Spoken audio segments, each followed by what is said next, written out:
right, let me try logging in here. See if this will work. We'll cut this all out. I think we can do that. Yeah. All right. Now. If I need to look at his email, I can also do that. You just tell me. All right. Let's see. Let's see. Well, we're good. Oh, we are now? Yeah. We're good. Hi, everyone. Are you sure?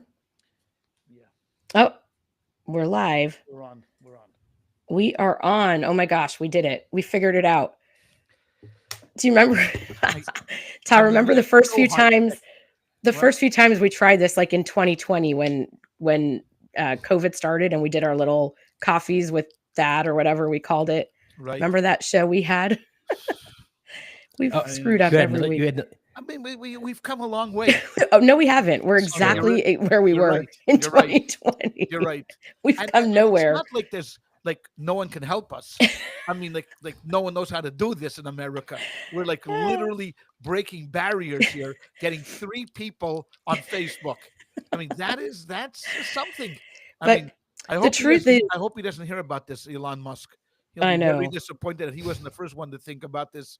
I mean, nothing personal to you, because I know that you love Facebook and you get a lot of views, and that's great, and that's why we're doing this. But it's not the most user-friendly, intuitive tool out there. We could do another platform. I don't care about Facebook. No, I know. But it's nice to have people that, watch us. So anyway. Yes. Hi, guys. We'll start again. Yes, let's take. Why don't you just tell us where? Yeah.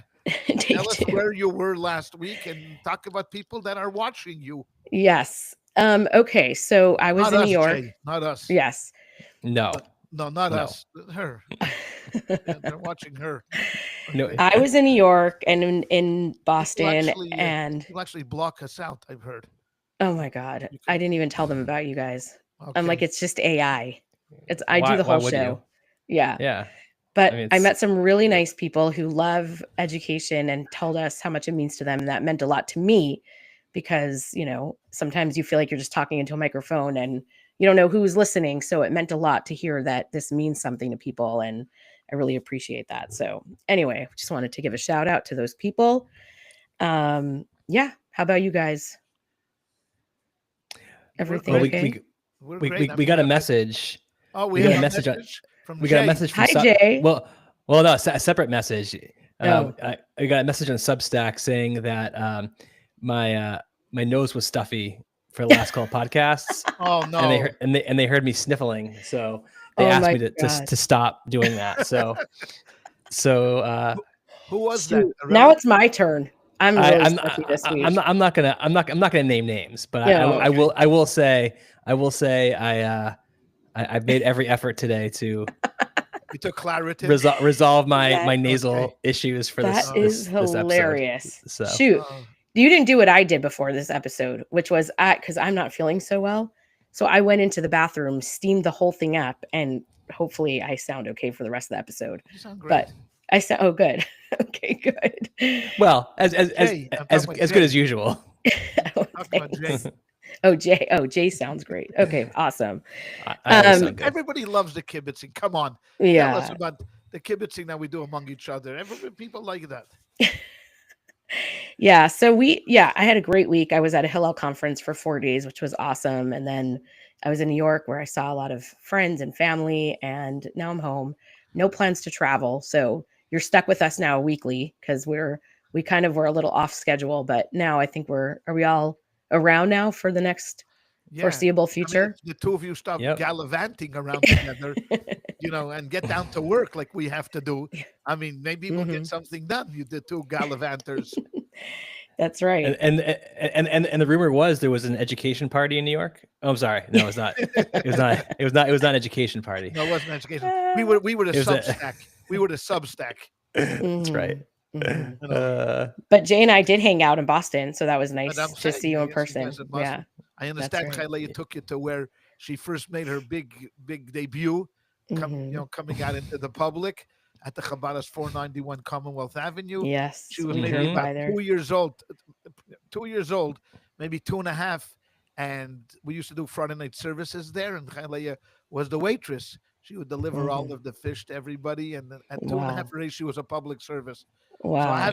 I've had to deal with this for a number of years. I've had to deal with You her. literally trained me in this. This is why I It was your, am the way I am. it was your mother's idea. Yeah, It wasn't mine. probably. Probably. Good. I do remember no one to though. blame but yourselves. I'll tell you something, and I told this to Jay when we were there, but I have such a strong memory of standing at the window of the Chabad house with my grandparents, your parents, and we would pick a color, and then we would count the cars that came that was that color that we picked, and whoever had the most won. Do you remember that? Yeah, sure. Oh, okay. Absolutely. I didn't Yeah. dream it. No, Okay, you did not dream. It was a front window. And yeah, yeah. it was really nice. Days. Those were good days. Boston is such a beautiful Oh, city. I I love loved Boston. it. Yeah, I love the yeah, city of Boston. yeah. Boston is a great city. Now that we sure. did Poland, we should do another trip to Boston as like a homecoming. Right. Since most of my siblings were born in Boston. Yeah. I 4 out of wasn't, 6. but right, 4. Yeah. Anyway, All right. we let's just get down to give a business. heads up, by the way, we're going to be featured in a magazine soon, our trip to Poland. So we'll get the word out. People can get the magazine and read everything you've already heard. You Vogue? can read it in Is it in print. Vogue? Yeah. Not in Vanity Vogue? Fair. Vanity Fair. Okay. Yeah. So today we're starting our book club. So Jay is going to introduce the book because he doesn't trust me, which is fine. I don't blame him because my father yesterday said to me, you probably didn't even read the book. And I said, yes, I did. He goes, really? What's it about? So I said, I know it's about the War of 1812. And so then that was the beginning of everybody rolling their eyes at me. Can't argue with that. I mean, that's That's spot on. I mean, can't argue I with mean, that. It's exactly honestly, what it's about. I have learned American history so many times. I'm a history major. I have an undergraduate degree in history. I still don't know what the War of 1812 is about. I know all the other American wars, but that one's always been kind of a mystery to me. What's the American Indian War about? Okay, that was the French. There was something with the French and the Indians. Oh, isn't that one? The War of 1812 is the one where Will Smith is flying the Yes. the alien space shuttle. Isn't that, Oh my God, that's it's the one one of my favorite movies. Yeah. One of my favorite movies. No, so we're gonna talk about the book, a very serious book, and hopefully we won't do only serious books, but we're starting with a serious book called The Sunflower by Simon Wiesenthal. And Jay why don't you start off with giving us a little bit of a background on the story? Yeah, sure. So to start off with the author, because the author is, aside from writing the book, is a notable person. Simon Wiesenthal was a Austrian-born Holocaust survivor, and after the Holocaust, he became unquestionably the most famous Nazi hunter in history. Right. He's credited with aiding in the capture of 1,100 Nazis after the war. Most famously, Adolf Eichmann, who was in Argentina, where a lot of the Nazis went. Wiesenthal was involved in his capture and subsequently being brought to Israel, being put on trial, and I believe he's the only person in Israeli history to be sentenced to death. I think he's correct. Yeah. So Eichmann has a fascinating life aside from this book. But for today, we'll talk about Wiesenthal. I'm sorry. Yeah. Well, and in LA, I mean, the Museum of Tolerance in LA is part of the Simon Wiesenthal Center, which is really interesting because they do a lot of work about kind of like tolerance ideas and genocide awareness. And if you live in LA or near LA, you should definitely go visit the museum. And I have a good friend who works for the Simon Wiesenthal Center, so I want to give him a plug. He's in charge of national Holocaust education. So shout out to Richard. There's probably a lot of people who should visit the genocide yes, I museum know. to get a grip on what that actually means. I know. True. That's for a different discussion. Yeah. So anyway, in his book, The Sunflower, he recounts a story where he was a prisoner in a concentration camp, and one day he was assigned to a local hospital to do whatever cleaning, cleaning the hospital and just doing whatever around there. And he's doing this cleaning, and when a nurse gets him and asks if he's a Jew, and he says yeah, and so she brings him to a room, and in the room is a dying SS soldier named Carl.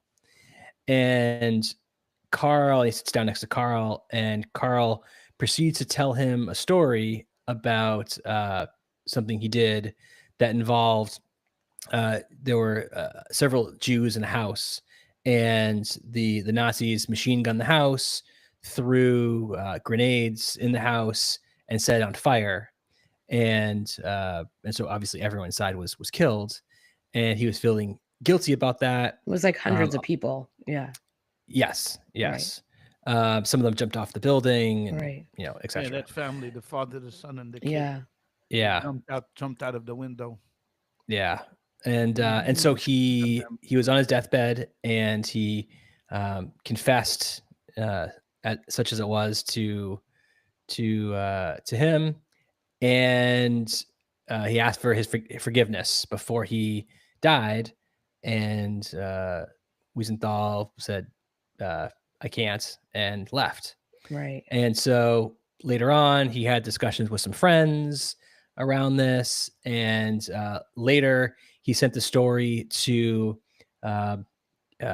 theologians around the world, and asked their opinions of that situation and what the right thing to do was. And so half the book is the story itself, and half the book are essays of various lengths, or responses, I guess, of various lengths to the situation, and what they felt was the right thing for him to do in that moment. And there's other details to the story that I'm sure we'll get through. Yeah. But that's sort of the gist of the core. Right. Well, he's dilemma. asking, I mean, I would just say the only thing I would add is, like, Simon Wiesenthal is asking a moral question here about, did he do the right thing? Should he have forgiven this SS soldier who was dying and begging for his forgiveness? Or did he do the right thing by just walking away and not doing that? And it seems like he struggled with that answer, because later he goes back and visits the soldier's mother. I mean, there's a lot more to that part, but I think the basic moral question is, do you forgive an individual who's on his deathbed and, seemingly doing a confession? And then we can talk about whether that was repentance or a confession and what the difference is. But there's a lot of interesting moral questions here. And the essays, I guess, address that as well from different perspectives. Mm-hmm. So, Todd, do you want to start with first of all, what would you have done? Okay. Let's start with that. So just to fill in a few of the details. Okay. So the soldier tells him that he was a Catholic and grew up in the church. Right. And got caught up in Hitler Youth. Right. And this was not him, that his father was very much against him being in the Hitler Youth. And that he, because of what was going on in Germany at that time, just got caught up, in this. And, and he just feels horrible, terribly of what he did. And specifically that instance where the family, came out of the window, and that kid is haunting him because he machine gunned them down, even while they were, came out alive. And it's just torturing him. Yeah. It's just torturing him. And this is not who he is. And he wants Wiesenthal to absolve him, and Wiesenthal to forgive him. Wiesenthal says nothing says nothing there, walks out of the room. Right. The next day she calls him back, the nurse. He died. The SS officer told her to give Wiesenthal his possessions. He had like books and a bunch of papers. Wiesenthal refused to touch it, and he wouldn't take it from her. After the war was over, Wiesenthal tracked down the mother, went to visit the mother, and told her that he had seen the son, and the son died. Did not tell her anything about what he did and what it was, and and et cetera, et cetera, et cetera. And that was it. Now he was racked with this moral question of whether, here's a guy that's begging you to forgive him, and he doesn't do it, and he doesn't know what to. And this is bothering him. This is bothering him. So he said, like Jay said, he sent it out to 30 well-known people around the world, jurists, novelists, and writers and theologians and all different philosophers, all different types of people from different religions, and asked them, did he do the right thing? Okay. So to me, what struck me about the book is two parts. Number one, could be a very, very, very difficult question to answer, or it could be not such a difficult question to answer. Right. Wiesenthal, Right. by whom he was, for who he was, turned this into a very difficult question for him. I mean, when he came back later on to the concentration camp after he was finishing work at the hospital, he had two friends there. He had two Jewish friends, Joseph and Arthur. Joseph was from, he was a religious guy. Arthur Right. was not. But these three like banded together in the concentration camp. And when Wiesenthal said to them, told them the story, Joseph, the religious one, said, "What are you talking about? Why do you even think of forgiving this guy? How could it even pass into your mind such a notion that you would forgive this guy? I mean, first of all, it's not yours to forgive. Yeah. Forgiveness is only dedicated to something that happened to you personally, and maybe by extension to your family, because that's also part of you. But to grant forgiveness to someone that did something that no, and there's no from the Torah's point of view, there is no hischayvus. There is absolutely no Obligation. responsibility Right. on you to forgive this guy. Nothing, zero. And the mere fact that you even thought about it shocks him. Arthur, the non-religious one, is less strident, but still from the same vein. That it's not yours to forgive. He wants forgiveness. What he should have done is track down the people that he hurt and ask for forgiveness. Or if in the other case, if he wanted absolution, let him go find a priest. The fact that he picked the Jew. He asked the nurse to get him a Jew, so this Jew can Right. somehow Just some make him random feel Jew. Yeah. better, can make him feel better, that plays no part in it. Hmm. In the concentration camp, among the people there was also a non-Jewish fellow by the name of Bolek. Hmm. Bolek was a Christian theologian, and Bolek disagreed with them. And Bolek told him he should have, because you know what? Holding back forgiveness, in his opinion, and this is how we're going to divide it, holding back forgiveness is also a crime. If someone is begging you to forgive them and is asking you, you're the last person that they're going to see here on earth, maybe, and he's asking you to do it, it would be a good thing to do, and you missed an opportunity. That was what the Catholic theologian told him. And I think that this kind of breaks down along these lines.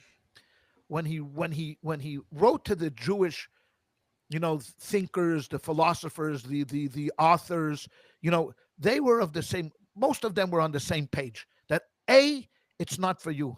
This is not for you to forgive. I mean, you can't forgive because it was not done to you. It was not done to you. Forgiveness can only be granted. Now, there's two other issues that come into play. Number one is understanding, meaning that the Jewish writer says, no, we can understand him. We could understand where he's coming from. Right. Like here's a kid, he's a young guy, he's Yeah, he dying. was taken in by the He was Nazis, taken in by the Right. Nazis. They brainwashed him. Now Right. he feels guilty and all of that stuff. So understanding, we could certainly give him. I could understand where you're coming from, but that's where we go. We draw the line. You even may go one step further with sympathy, with pity. Yeah. But you know what? I feel bad for you. Right. You know what? Because of what you've done, and I feel that you're tortured and this. But I'm not the I'm you're not the person. Yeah. You're dialing a wrong number. You're Right. calling the wrong number. You need either a priest or you need God Himself. Right. God Himself. Right. And when you go up to God and you die, you'll make it. So You'll let me make the ask you prayer. this. So here I'm just gonna ask you directly. Like, Sure. did you find it a difficult, complicated question, or was it an easy moral question for you? And then I want Jay to answer too. There's two parts here. There's the humanity, and then there's the prisoner. Right. Me standing there, like everybody writes the same thing. It's impossible for us to know what we would have done. That's an unfair question because I don't know what I would have done. But you can basically bifurcate two parts to this. Number one being the Jewish part, the prisoner part of Wiesenthal, and then the intellectual humanitarian part, Right. of Wiesenthal. The Jew and the prisoner. I mean, think about it. Here was a person that didn't know if he was going to be gone that day either. Right. I mean, the Nazis Yeah, were he could have killing been killed people that day. indiscriminately Right. in the concentration camps. If you limped, if you were sick, if anything, he had no clue whether he was going to see tomorrow morning. So Right. he's going to be the one that's going to give forgiveness, to the SS officer. The other hand, so to me that's not even an issue. To me that's not a problem as a Jew. Right. I would say you did the right thing, and I applaud you because as one of the authors wrote, I just want to read her. She's Cynthia Ozick. She's a well-known writer, a Jewish writer, and she writes in the book. I'll just get it in just 1 second, if you don't mind. Don't worry. We're waiting. We're not going anywhere. She writes at the end. It's building the tension. She writes Yeah. She writes the longest essay. She writes the longest essay. And this, I'm just going to quote from her. She says, I discovered a quotation attributed to Hannah Arendt. Now, she herself was a controversial writer. Yes. The only antidote to the irreversibility of history is the faculty of forgiveness. So she writes jabbercocky. What does that mean? Jabbercocky. There's nothing. What does that mean? This Oh, only thing is jabbercocky. She is a great moral philosopher, but even Hannah Arendt, cannot make a Lazarus of history. You can't bring, okay? He says, Graham Greene explains the Catholic idea of hell. What does hell mean? No longer that medieval site of endless conflagration, instead, an eternal separation from God. And this is how Cynthia ends her letter.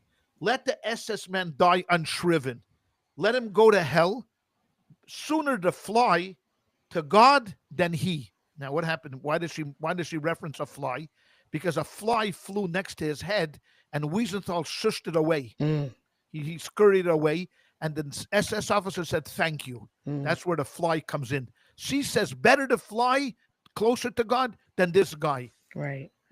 Okay. Now let's hear Jay. Dang. What did you think?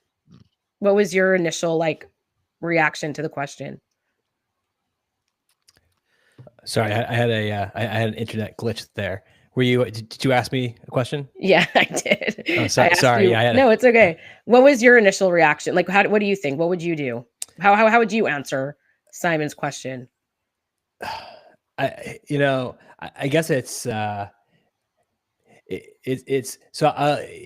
question. I think it's hard to put yourself in his shoes. I mean, impossible, really. Mm-hmm. So I'll just, what would I have done? I think whenever you ask anybody what they would have done in any situation, they're always the hero, Yes. Yes. So I think it's hard for me to say what I would have done, but I will say, I'll say this. The thing that popped into my mind about the situation was I had this analogy about, let's say you're driving down the street one night, and you sideswipe a car, and you take out their quarter panel and take out their side mirror, and you get home, and you don't want to stop because you don't want to deal with insurance and whatever. Yeah. And you get home, and the next day you feel really guilty about it. Right. And there's a guy driving down the street, and you walk up to the guy's car, just a random person with a car, and he says, "Oh, you're a car owner. I just want to apologize to you. I swiped a car last night. I'm going to apologize to you because you're a car owner too." Right. And so apologizing to any random car owner is just as good as apologizing to the person I actually wronged. Wow. And if you that story is it's ludicrous. Yeah. I mean, it's obviously ludicrous. Yeah. But it's, in this situation, obviously the big difference is, no one in that situation is dying.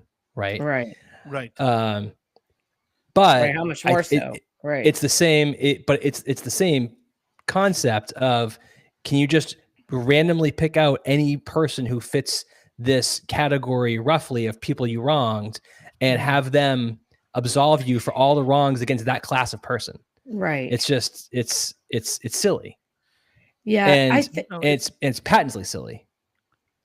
Right.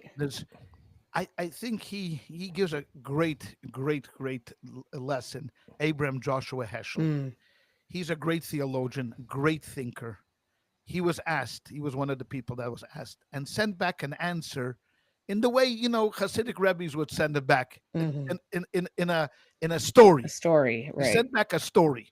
And the story was that the grand rabbi of this particular town of Brisk was once sitting on a train, traveling with a bunch of secular people, and they started playing a game of rummy or whatever they were playing, and he didn't want to participate, and it bothered them. So they kept encouraging him to participate, and he refused.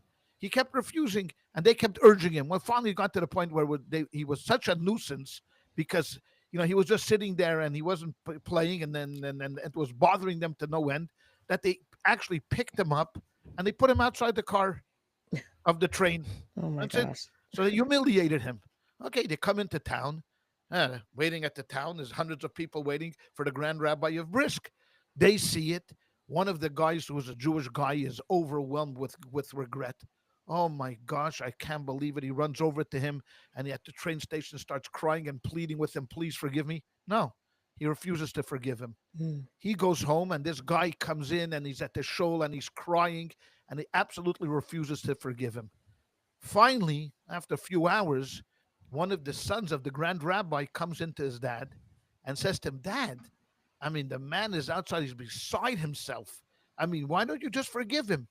He says, because he did not humiliate me. He humiliated someone else. Me, the grand rabbi of Brisk, was not humiliated. He humiliated a person. Let him go find that person and ask forgiveness from that person. Oh. That was his answer. Wow. All right? So to Simon Wiesenthal, he said to Simon Wiesenthal, he didn't do anything to you. Let him go find the people that he did, and then let him ask for forgiveness, which is another sign of saying, you know what? Like she said, let the SS guy go to hell. Yeah. Because there's no reason for you to extend it. Primo Levi goes one step even further. Primo Levi, the great writer, also the Italian, he was a chemist and Holocaust survivor, wrote his story. He said the sheer egotism of this German once again using the Jew. Okay, here again, you can't even leave the Jew to die peacefully. You have to put him in this quandary because you arrogant.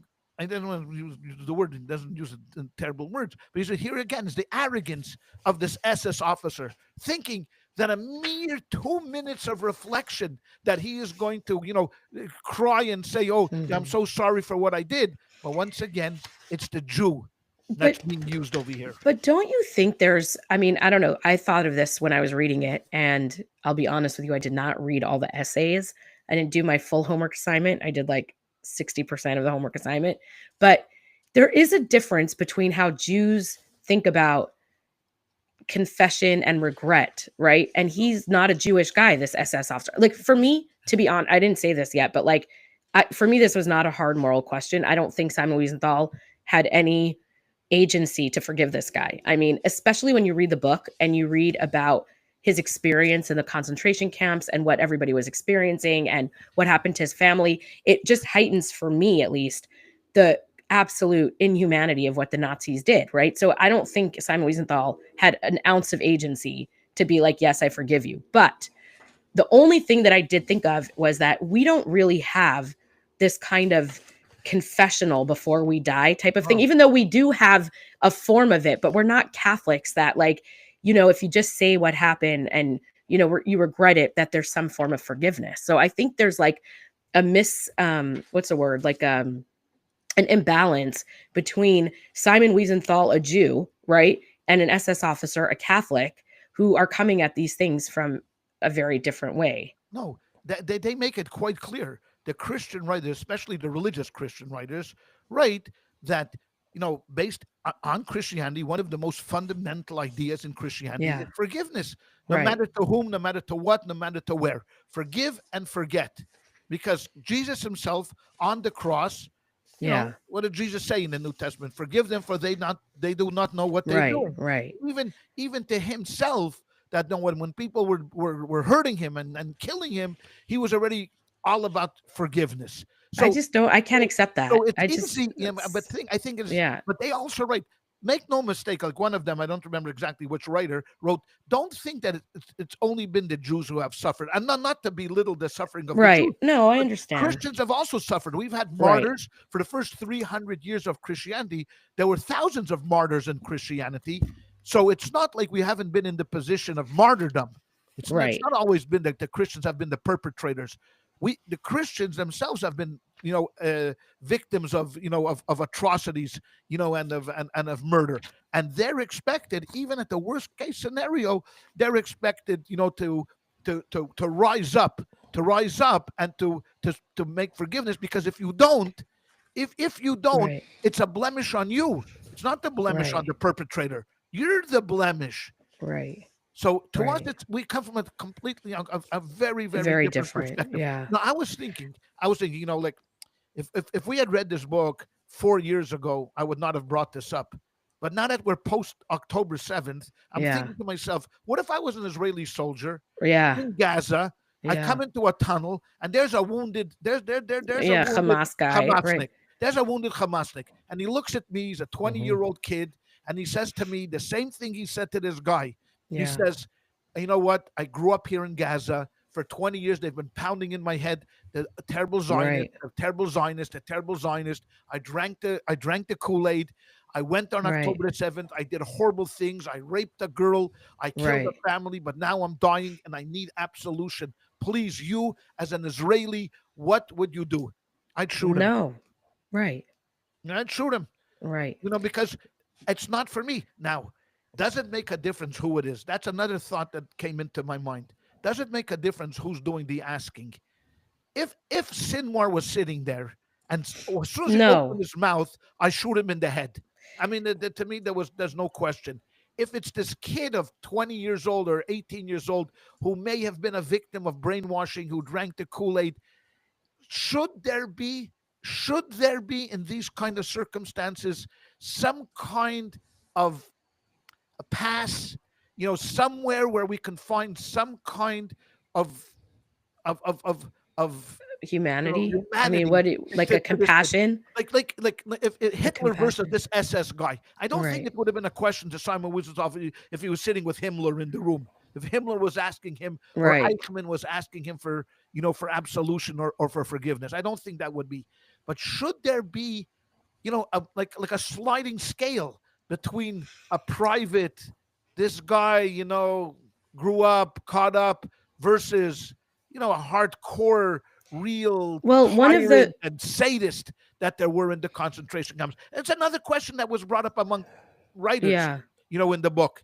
Well, one of the writers, I don't know, Jay, if you want to jump in here, but one of the and you can respond to this, what I'm going to say, but one of the writers I don't remember which one, he wrote, how much of a person's trauma and background do we take into account when thinking about the evil that they did, right? And we encounter that all the time now, right? Somebody commits a terrible school shooting, and then we find out that they were being abused and their parents were psychotic and they were on medication. Now, I'm a human. I feel a compassion for that person. But does that mean that the person who did the school shooting should not pay a price for what they did? I mean, this is how much of a person's background and past traumas play a role. And Jay, I don't know. Before Jay jumps in, I just want to clarify your question a bit.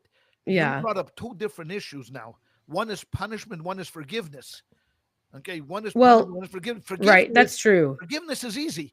The mother of a, let's say, God forbid, and one of the mothers in Be'eri, or one of the mothers at the Nova Festival, wants to go to the captured terrorists and say to them, "I forgive you for what you did."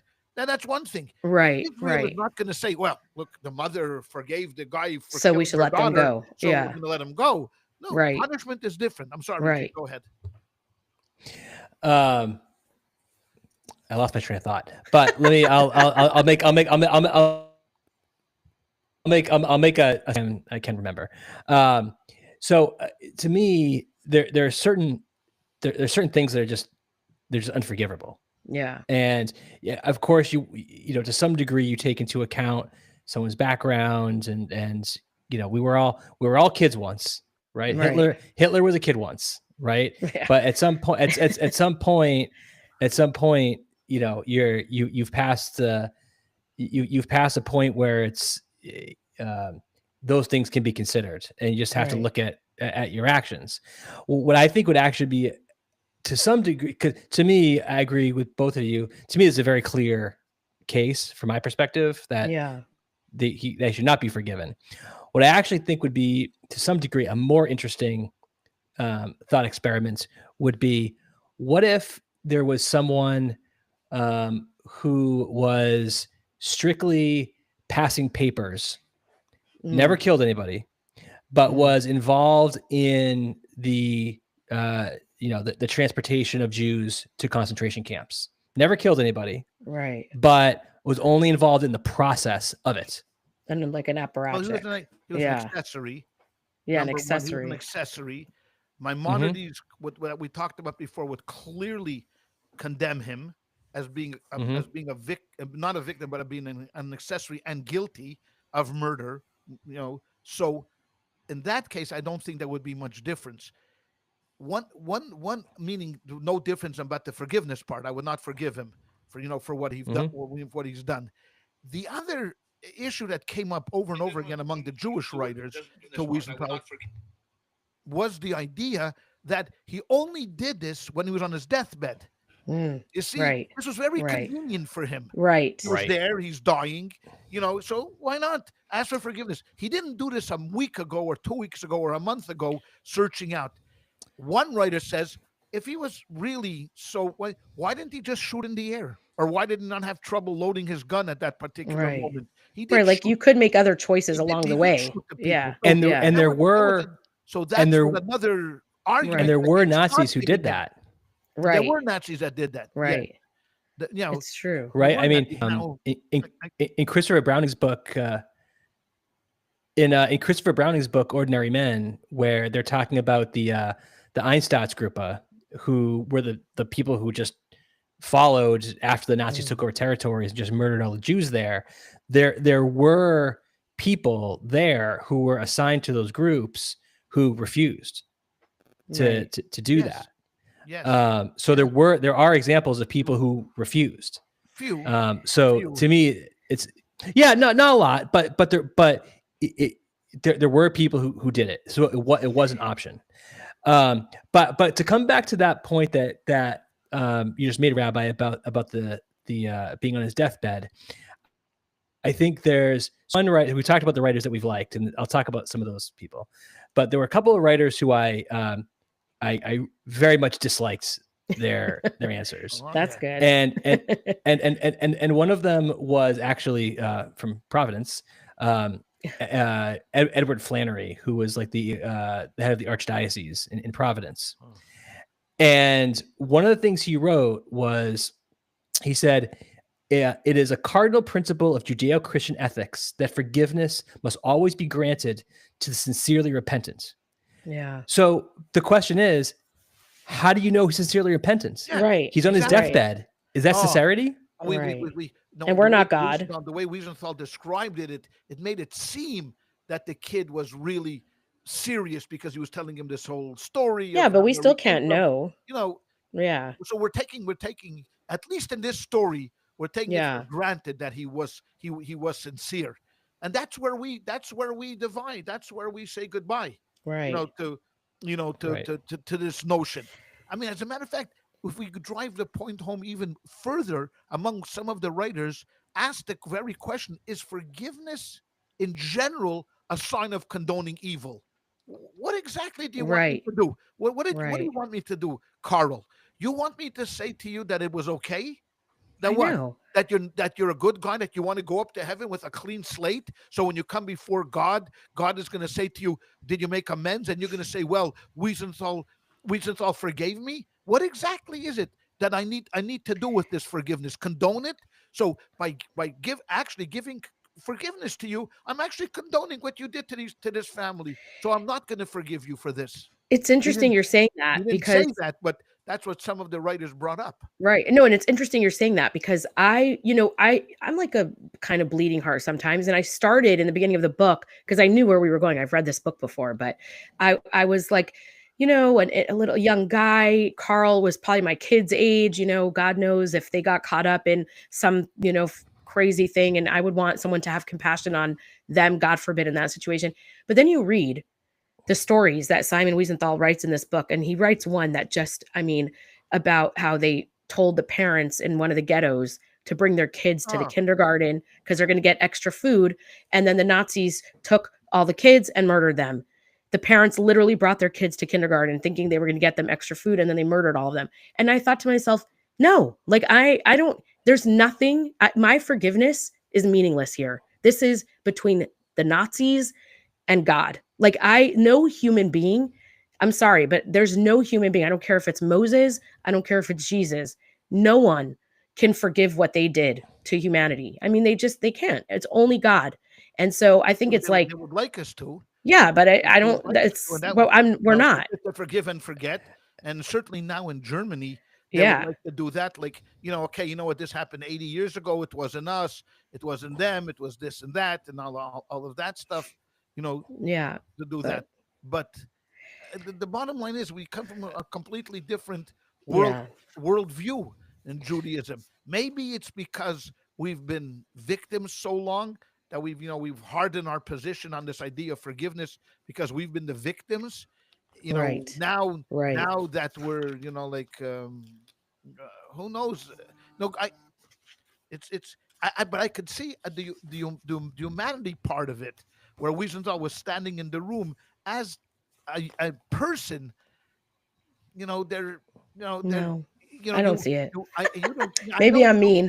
Maybe I'm a bad person. And that was one of the questions: is forgiveness, like a pity party?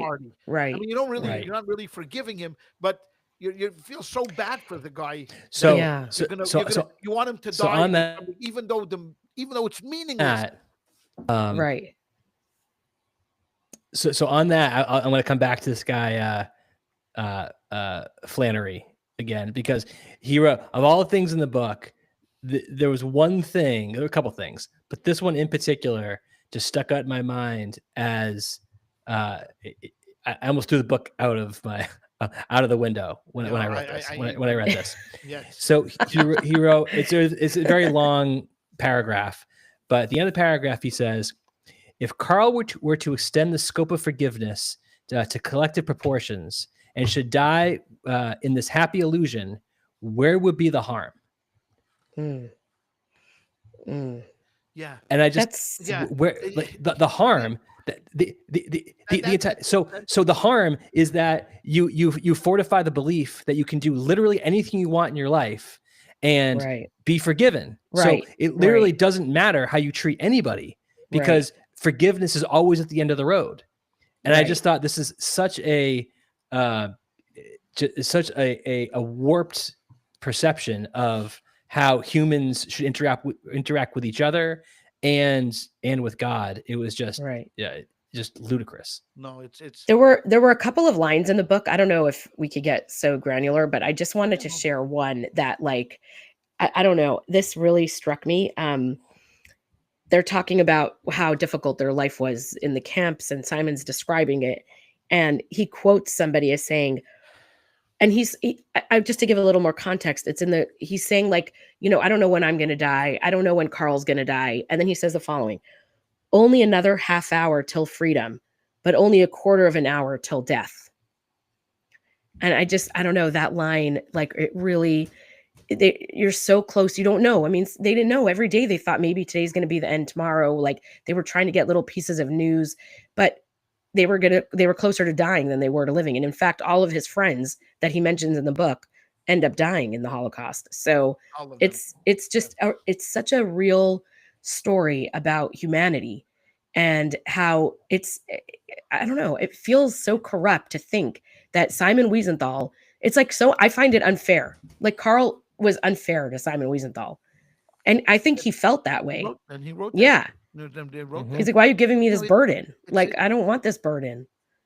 it brings up a lot of different tangents Yeah, that I it know. brings up. I Besides know. Carl, Mhm. forget Carl, the SS Yeah. officer, but it Right. brings up a lot of different tangents because the book makes Carl into a man of conscience. Right. Carl is not a barbarian. There were two types Right. of Nazis. There was those ideologues like Yeah. Himmler, Goebbels that believed in the cause. There were others that went along with it because, hey, this is Yeah. what it is, and I'm not going to stand in the way, Right. whether I'm afraid or whether it's good for my career or whatever. You even see in Schindler's List and Schindler's story that in the beginning, Schindler was in it purely for profit. He Right. could care less about the Jews. If a Jew could make him a buck, fine. All of a sudden, he grows a conscience. Right. Okay, he has to start Mhm. saving Jews. Fine.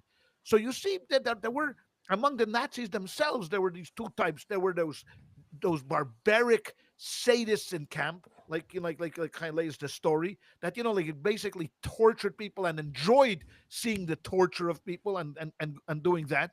And then there were people that we would call people of conscience. Right. They were intelligent, but they went along with it. Okay. So now the book brings up this question. Who do we condemn more? Do we condemn the barbarian because he's the cruelest, he's the Yeah. sadist, he's the most malevolent person and we want to grind him? Or do you say, wait a second. Like someone writes here a paragraph, and if you don't mind if I read it, we Yeah, go. condemn No, read it. we condemn the intelligent man of conscience because there is a difference between him and the barbarian. Mm. Because though at heart not a savage, he allowed himself to become one. Right. He did not resist. It was not that he lacked conscience, he smothered it. It Yeah. was not that he lacked sensibility, he no, coarsened it. It was Mm. not that he lacked humanity, he deadened it. So here, in a way, Mm. what she's writing here is, even though the barbarian is easy to condemn and say, well, look at this guy, look, he was a professor beforehand and he wasn't really into it. He became one. Yeah. There's where Carl falls into it. He may not have been a bad guy. He may have been a good kid, he went to church, did everything. His father was, again, like we had mentioned before, very much against this. His father, died during the war. Right. He didn't know that he was an SS officer, whatever it was. But we're condemning you, Carl, worse than the barbarian because you allowed yourself. Yeah. You allowed yourself. You want Wiesenthal. You're demanding of courage of Wiesenthal. Now, where was your courage? Right. As Jay had mentioned before, where Right. was your courage when others did it? So, in Right. a way, it brings up this idea that people of conscious, of intellect, that allow themselves to fall into this trap are in a way worse than the barbarian. The Yeah. barbarian, you see kids in school, they're just bad kids. They're just rotten Yeah. kids, and they're just not nice kids. Okay, so if this nice Mhm. kid spills your soda on you, it's par for the course. It's par for the course. But then you see the good kid, the kid that does everything, and he gets caught up, and then he pours it on you. Yeah. You're twice as livid. You Well, there's a lot of training in schools now about that, and they call it, bystander training because that's what, and we learn it from the Holocaust actually, where it's like these bystanders watched it happen and maybe they weren't. I mean, Carl is not a bystander though. I No, mean, no, Carl he's not a was bystander. a participant He's a in the murder of the participant, Jews, and it's so but funny. You know where this happened? You know which town it happened in? was it in Lemberg? Yeah. Nepopetrovsk. Oh, that's He was right. That's where That's right. In The Rebbe Dnepr. was born, and the Rebbe's Yeah. father was a Yes. rabbi there Yeah. of the Nep. To happen in Yeah. Ukraine, when I read that, it gave me shivers. Yeah. Gave me Yeah. shivers that the Hmm. story. I mean, when talking about the story, not where Simon Wiesenthal was, Right. but where Carl is telling him where he murdered Yeah. the Jewish family, was in the I Nepopetrovsk know. I area. saw that. There was a thing in the beginning. I mean, this is a totally different conversation, but I don't know if we have time to talk about this, but the line about that God was on leave, I don't know if that struck either of you. Yeah. Uh, But I don't know, that I tell was that story, someone dies and goes to heaven, and he tells God a Holocaust joke. yeah, God says, "I don't get it." So he says, "Well, you you had to be there. you had to be there." Like that's been Yeah. Yeah. told, a million Yeah. times over and over again. Yeah. It's Yeah. that's a whole different story. I mean, I that's know, a but whole that was a different. very powerful way You're of talking looking at it. about Yeah. where was God there and all that. That's the whole idea of, we've talked about this before, right? Yeah. Mhm. Theodicy of, God allowing evil to happen. Here Yeah. it's mostly really between man, and kind of relationships, and the idea of what makes you human. I mean, if according to what Jay was saying, and when Flannery is arguing, is that you're not human if you don't forgive. You're the problem. Wiesenthal, Yeah. you have something wrong with you. And a few people wrote that you know what, Right. you have to look deep Mhm. into yourself, because you didn't have the moral courage, to do that. But I dismiss it. I mean, and I think that we all agree with that Yeah. first of all, according to Jewish law, you have no responsibility. And not only you have no responsibility, you can't, even if you Right. wanted to, forgive him. You're not the one that has to give, forgiveness to it. This is something that you have to do, Mhm. go to the person that aggrieved you. And it could, on the other side, Eugene Fisher wrote that this is the final victimization of a Jew Exactly. Right. by Karl. Exactly. That Right. Yeah. it's his final sin is his one Yeah. last victimization of a Jew. Absolutely. Absolutely. What do you think about the symbolism of the sunflower? I thought that was interesting because Oh, in the beginning I couldn't really think about it. Like I didn't understand where he was going with it. But then as the story, goes on, you understand what he means. But I guess the sunflower represents humanity, right? And how, every soldier is going to get buried, let's say, and they're going to have a they, sunflower. Yeah, they're going the to get a Germans, sunflower growing out of their, and us, grave while he says nothing, I'm going to end up in a mass grave with nothing. no sunflowers, and it's Mhm. just represents a kind of humanity that he obviously didn't feel as someone who was being victimized in the Holocaust. And the fact that he was being asked to give that humanity to someone who was doing, taking away his own humanity is what makes the whole story interesting, and the It's the sunflower like kind of Mhm. represents that. it is interesting how, he walked by and saw all those sunflowers on the graves, and Yeah. asked himself, I'm never going to have a sunflower, Yeah. and none of us are going to have any kind of sunflower. And part of what the Nazis did is, I mean, besides the murder of 6 million, they took away their entire identity, Right. of who they were. It wasn't just barbaric, just running through from town to town and killing them. They made them literally feel that they were Unmenschen. They Right. literally made them feel that they were not humans. I mean, they had absolutely no choice of where to go, when to go, how to go, what to eat, when to eat. All of the freedoms that we take for granted today. I mean, just waking up in the morning. Do I get out of bed? Don't go to bed. Do I eat breakfast? Don't I eat Yeah. breakfast? What I eat for every single decision that a human being makes was taken from them. They Yeah. had nothing. Viktor Frankl writes Oh, that's another great in his book. book, the only thing that we had power to do was how we are going to react to this situation.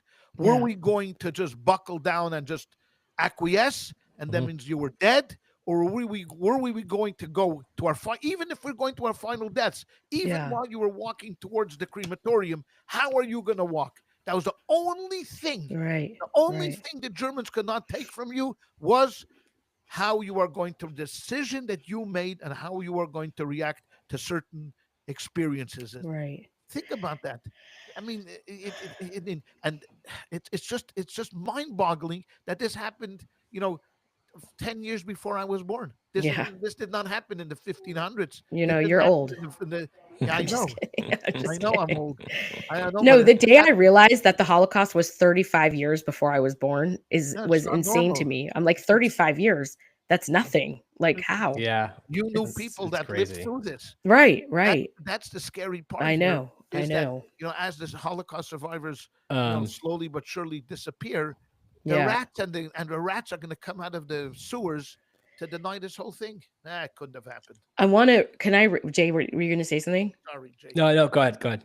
I just want to read. So Herman Keston wrote an essay that, and these sentence. I just want to read a little bit of it. He writes like this. This is actually exactly what you were just saying. It's annoying how much one forgets, how quickly, how easily. Memory is the foundation of civilization. Without memory, we should be senseless idiots. Anyone who, after the Second World War, demands that we should forgive and forget everything is expecting us to be as barbaric as the murderers who have forgiven themselves everything and forgotten all of their inhumane deeds. And I think that's just such a powerful way of like synthesizing exactly the problem with forgiving and forgetting. We can't do that. I mean, we cannot afford as a human race to forget what happened in the Holocaust. I mean, in World War II in general, like even with us remembering and even with us knowing, look what happens around the world. It's just, I don't know. So there's one other part of the story I think is probably important to talk about is Wiesenthal's meeting with Carl's mother. Oh, yes. Later on. Yeah. I know. I felt bad for her. Well, I felt like that to some degree was his forgiveness of Carl. Yeah. Was letting her having it was really mercy. Right. Yeah. I mean, this woman who had literally lost everything. Yeah. And just letting her, the one thing she had was the memories of her husband and her son, and letting her, live with them. Letting her keep those memories. Yes. Was it's forgiveness is not the right word, but it was mercy. Right. It was compassion. Yeah. It was Totally. mercy and compassion. Totally. Yeah. And Absolutely. I felt sorry for her, to be honest. I didn't feel hatred towards her. No, I felt complete pity. Felt sorry. Yeah. Pity for her, and the fact that he refused to touch his papers, that I thought was an interesting part of the story. That when she offered him the papers, he didn't want to even touch these papers. I mean, first of all, they would have probably taken it from him. I'm assuming. I mean, he's gonna walk into the concentration camp with Carl's biography, biography. But you had mentioned before about Richard Marcus. Says there is a Marcus here that writes, and his name is Herbert Marcus. I mean, and he was. I think this sums it up. I think I would have acted the way you did. That is to say, refuse the request of the dying SS man. It always seemed to me inhuman and a travesty of justice if the executioner asked the victim to forgive. One cannot and should not go around happily killing and torturing, and then, when the moment has come, simply ask and receive forgiveness. In my view, this perpetuates the crime.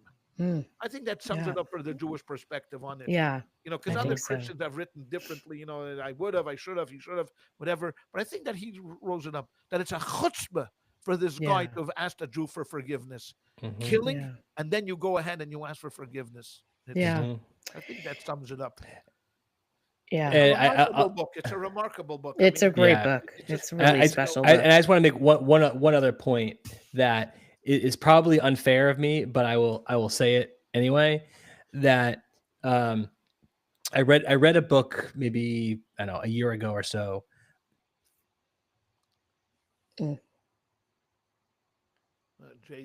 Is it us or him? I think it's Jay. Oh, let's make fun of him while he can. Jay, wait, and you had a moment, Jay. Pause for a second. Repeat what you were saying. Sorry. I'm having some internet issues. Don't worry. So I read a book maybe a year ago or so called "The Pope at War," which is about Pius XII during World War II, and he did nothing. He only cared about protecting the Vatican's neutrality and the church's interests. He did absolutely nothing at all. And one part of the book that just it's almost hilarious that he, the fascists are there and he's supporting the fascists, and the Nazis are there supporting the Nazis. He doesn't say anything. He says nothing. And then the Americans come in and liberate them. And now there are these American GIs who are getting prostitutes. And really? All this, all of a sudden I woke up and I'm like, "What's this book?" Yeah. But women are right, exactly. And so now all of a sudden though, he starts complaining to the Americans about the treatment of the Italian women. Oh my And gosh. the Americans are like, are you freaking kidding? Yeah. This is this. Are you joking? Wow. This is where you take your stand.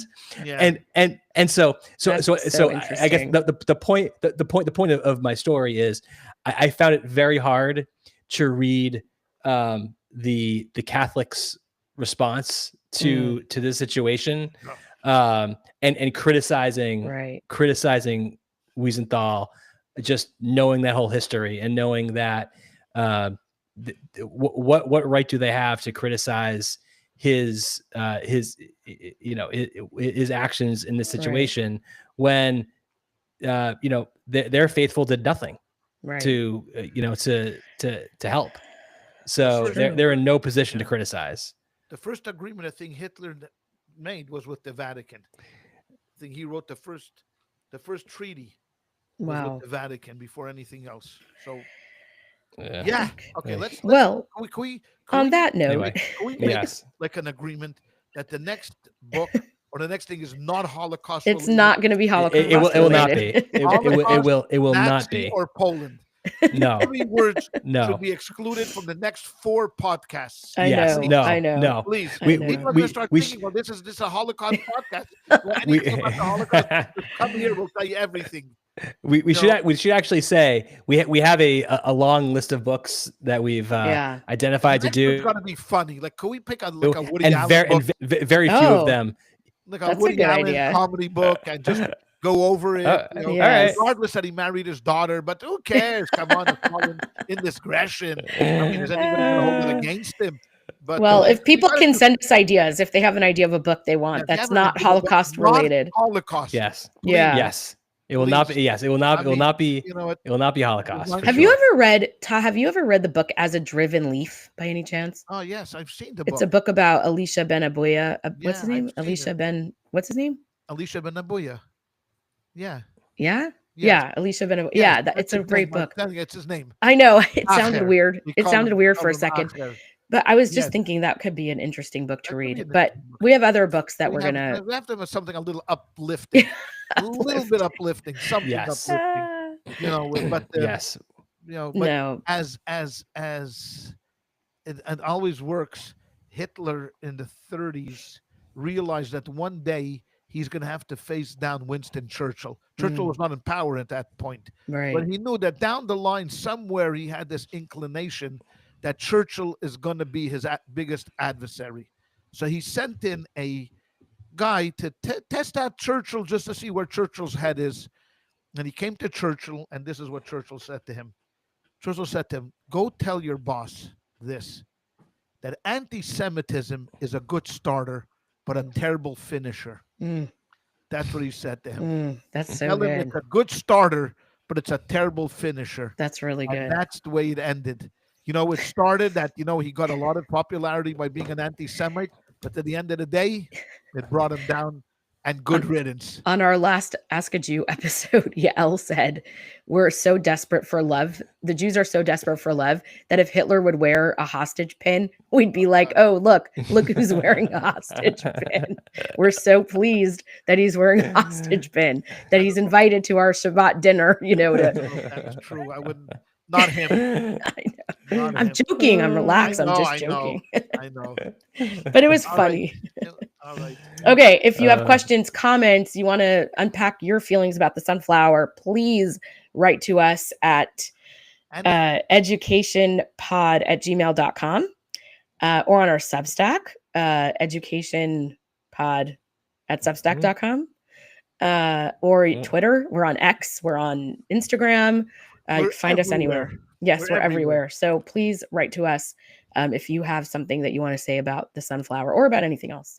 Or about my manners during the podcast. Great to see you. Anyway, thank you so much, guys. Bye, everybody. Bye.